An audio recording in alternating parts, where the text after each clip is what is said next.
whatever to the Federalist staff writer Bree Payton, former New York Republican Congresswoman Dan Hayworth, and the Washington Free Beacon's Liz Harrington. Liz, what did you make of the president's response?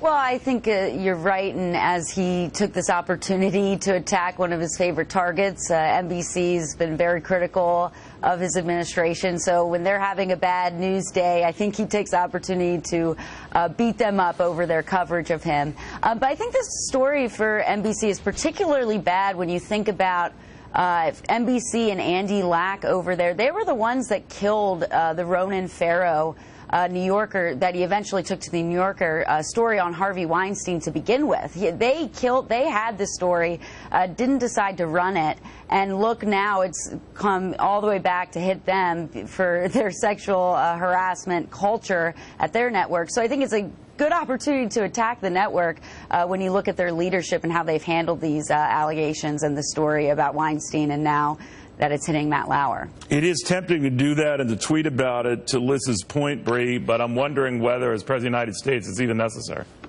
Yeah, well, I think it's a distraction. I mean, it's coming to close on his first year in office. Remember on the campaign trail when he said he would repeal Obamacare on day one and build the wall immediately? Neither of those things have happened, right? And we're coming up on the sunset of his first year in office. But you know what? He knows that this is going to work because whenever he goes on offense, the media totally pounces all over it because it fits their narrative that they're the heroes of, you know, this grand, larger story, and that Donald Trump is a cartoon villain attacking them, you know, because democracy dies in darkness or something like that. I mean, a prominent TV network loudly announced last night that they're not going to attend the White House Christmas party. And recently, the New York Times Opinion Twitter account changed its bio to say that it's going to use the Twitter account to be an advocacy page to urge people, urge those in Congress, I should say, rather, to vote against the current tax bill. And they're tweeting at people to call congressmen in order to, you know, urge them to not vote for this tax plan, right? So, I mean, it's very clear what's going on here. If we zoom out, Donald Trump absolutely has a point. And, you know, I think a lot of people like to see it because they think, finally, someone is calling out the media for being ridiculous and thinking that they're so self-important and acting so gross all the time. Well, you know, Nan, it'd be like you having a party and me saying I wouldn't come, but you hadn't invited me yet. So I'm hoping that you had. I'm hoping you had. I would have had that problem right off at the pass. Right off the bat. But I thought that was a little funny, too. I think Bree raised a good point there. But, you know, now I'm wondering about everything is about focus and the approach. And the president, of course, is heading out to Missouri to make his pitch for tax cuts that have been deemed very unpopular with the general public. A lot of that has to do with the way they've been presented or the way Republicans have clumsily presented them.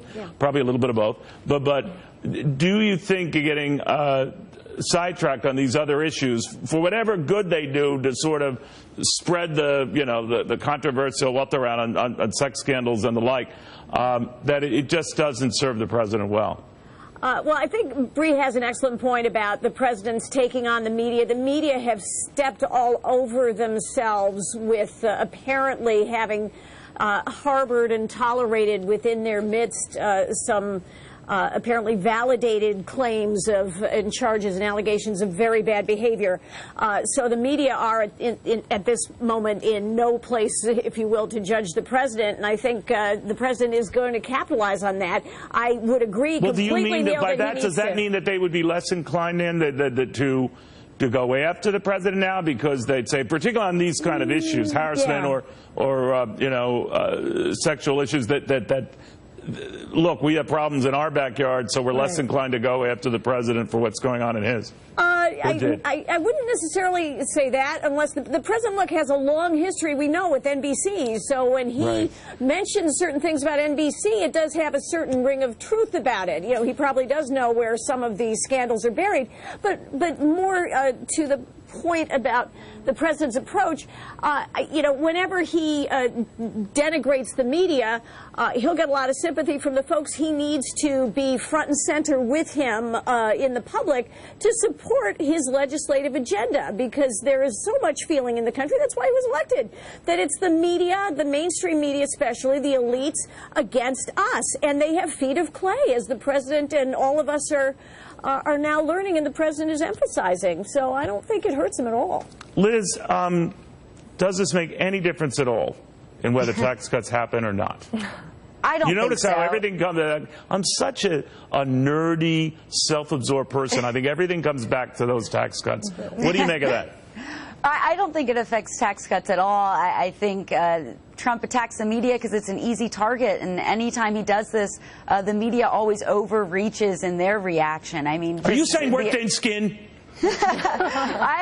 maybe not so much on this network, but to flip around the channels, they're pretty thin-skinned. I mean, just look the other day, Trump makes a throwaway joke about Elizabeth Warren lying about being Native American, and then for 24 hours on all the other cable networks, it's all this coverage about his motives and all Republicans are racist because of this. It's like it's a throwaway line, a joke that he made, and their Trump derangement syndrome, they always go overboard. So I think Trump attacking the media, it's an easy target and an easy win for him. Will they be less overboard if that's the argument, Bree, now, given their own picadillos?